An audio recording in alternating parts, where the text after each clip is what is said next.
Men det er litt sånn. Det er jo alvorlig hvis det er. Ja, selvfølgelig. Herregud. Hele sesongen. Inntekter. Ja. Fullstendig næringsdrivende her, ikke noe sikkerhetsnett.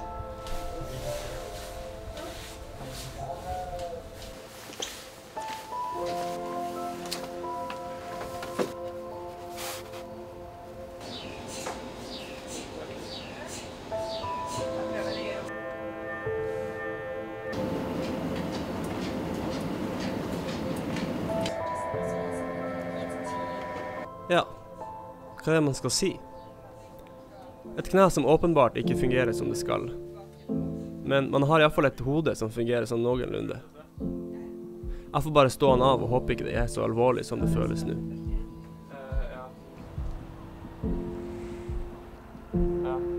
Epikrise. Ruptur i sidebånd, og selve festanordningen til kneskål er delvis avrevet. Altså ikke helt EU-godkjent for ski. Syke har i tillegg absolutt fått seg en skikkelig knekk. Jeg har vel alltid vært klar over at det er risiko for å bli skadet, men det er vel først nå jeg kjenner på hvor jævlig det egentlig er å være satt ut av spill. Penger dingle. Får tid til å gå.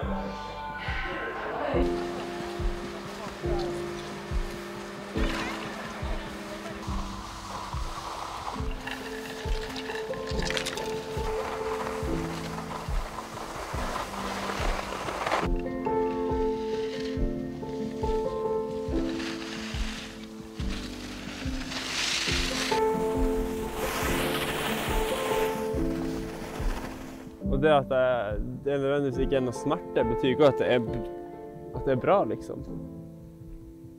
Men det kjennes jo veldig stabilt, og det er en bra ting. Og det kjennes ikke ut som at det svikter, og det er en bra ting. Det er en del av gamet. Folk blir skadet. Denne gangen var det min tur. Men nå vil jeg ha tankene over på noe annet. Ved hjelp av jungeltelegrafen fikk jeg tak i Magnar. Der er han. En god venn og likesinnet fyr. Hallais. Godt å se deg. Jeg lukter litt fælt, men jeg har vært på loppen lenge nå. Vært i Sogndal i 3 uker nå, så. Det lukter ikke helt for ille.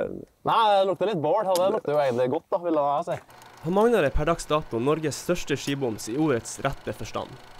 Han reiser rundt med en sekk på ryggen, bor i telt og jobber akkurat nå med en bacheloroppgave i økonomi. Jeg prøver å bruke alt det jeg har lært fra økonomien til å på en måte, og spesielt innenfor det med personlig økonomi. Å være flink med å spare pengene og sette av pengene og spare opp til en sesong da. Og bruke de kunnskapene der bare for å skape den friheten som vi alle egentlig drømmer litt om da.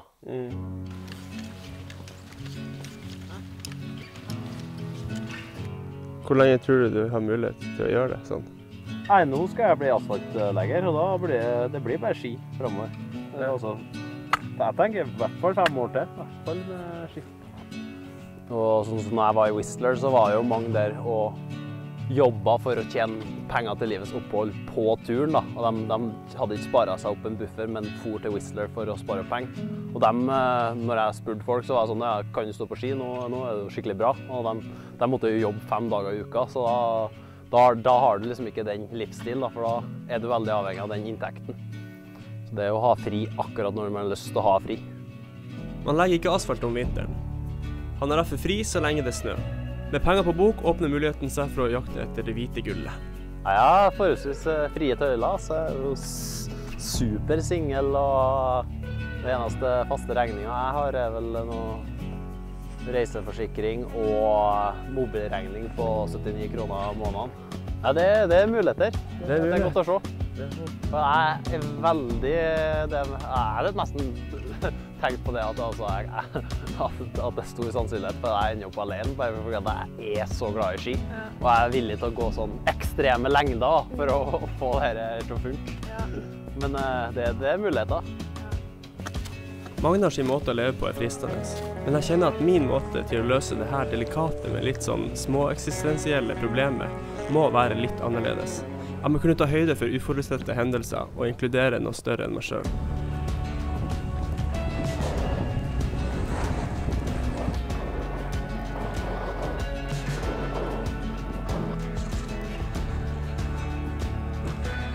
Nice!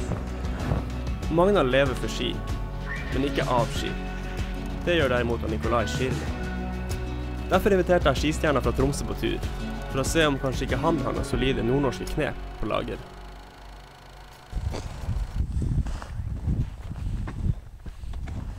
Ok, er du klar? Ja. Ok. Oh. Faen, det blir bra. Det er til Insta. Det er til Insta. Er det viktig, føler du, for å kunne sustaine tilværelsen som...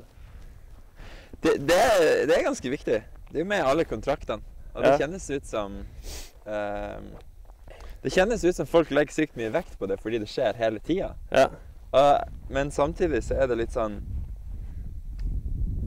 ikke like viktig. Jeg føler at de tingene som måtte gjøre det relevant er liksom de større prosjektene da.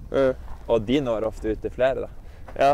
Og jeg føler det har liksom mer verdi at noen sitter og ser på en historie som er liksom i et kvarter enn noe som er i 5 sekunder. He's going.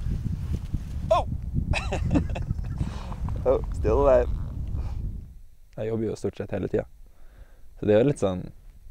Jeg tror det er en livsstil som blir litt sånn rosemalt da, eller sett på som mer rosenrød enn kanskje er, hvis du faktisk vil ha det. For det er litt... Ja, det er mye jobb da. Mye jobb. Men samtidig veldig fint. Så nå står jeg her og koser meg oppå Snøankroholland, Peter Trygg, og jeg er på jobb, så det er jo veldig bra. Det er litt vanskelig å please sponsorer når det ser sånn her ut da. På papiret så er det jo lett, men når man kommer ut her så får man jo fort en realitetssjekk om at det ikke alltid er mulig. Jeg er faktisk i den litt sånn absurde situasjonen nå at jeg føler jeg kanskje har litt for mange sponsorer. Ja. At det er liksom for mange å please, for du har liksom begrenset kapasitet da. Noen ganger kan jeg liksom sitte og idealisere et sånn der A4-liv da. Tenke sånn, det er deilig. Tror du du blir å bli utbrent av det her livet til slutt hvis du fortsetter? Jeg ble utbrent av det. Jeg var helt utbrent i fjor. I mai i fjor, eller sånn i mars i fjor, så da var jeg sånn, da hadde jeg ikke lyst. Da var jeg skikkelig sliten og hadde ikke lyst til å kjøre med ski. Jeg var bare helt ferdig da, for jeg tok meg alt for mye jobb og gjorde alt for mye da. Og så tok jeg tak da for å liksom være flinkere på å strukturere tida mi da, sånn at jeg skulle ha mer tid til overs. Fordi at problemet med sånn som i hvert fall jeg holder på, det er at det er jo så jævlig gøy. Altså, alle de prosjektene her er jo ting jeg har skikkelig lyst til å gjøre. Og sånn at jeg har vært litt for dårlig da på å se hva min egen kapasitet er. For det kjenner jeg ofte på, at jeg er livredd for å bli liksom enten utbrent eller at man blir liksom skikkelig lei. Spesielt når man gjør jobben, altså når hobbyen blir en jobb, og noe som det som betyr mest i livet for deg, plutselig er det som du skal livnære deg av da. Nico har fått til det jeg ønsker. Han lever av å stå på ski. Men her får jeg også svaret på hva som er baksiden av medaljen. Jeg ønsker ikke å dra det så langt at jeg mister gleden ved å stå på ski. Kanskje jeg beveger meg inn i et levesett som har litt for stor risiko. Moro for ungene. Jeg kan bli skadet i fjellet, men jeg er også sårbar for å skade lidenskapen min. Det kan rett og slett bli for mye av det gode. Men toget er heldigvis ikke gått for min del helt ennå. Med struktur og balanse kan jeg nok få til det jeg også ønsker. Lidenskap kommer i mange former og fasonger. Hvordan man ønsker å utfolde den, er kanskje det som definerer oss som mennesker. For Magna resulterer denne lidenskapen i et primitivt, men lykkelig liv. Nikolai har gaven at han er en av Norges beste skikjørere, men han har også klart å gjøre noe større ut av det, gjennom filmprosjekter og sponsoravtaler. For min del så handler det vel om den gyldne middelvei.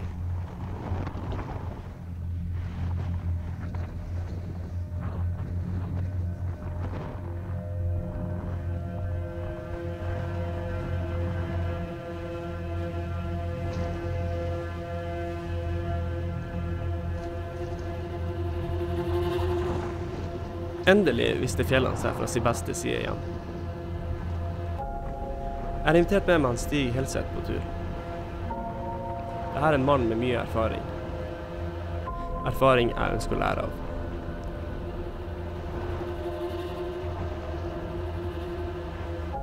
Stig har skrevet topptebok over Sunnmøre, har en doktorgrad i norsk, og han kjenner Sunnmørsalpene som sin egen bukselomme.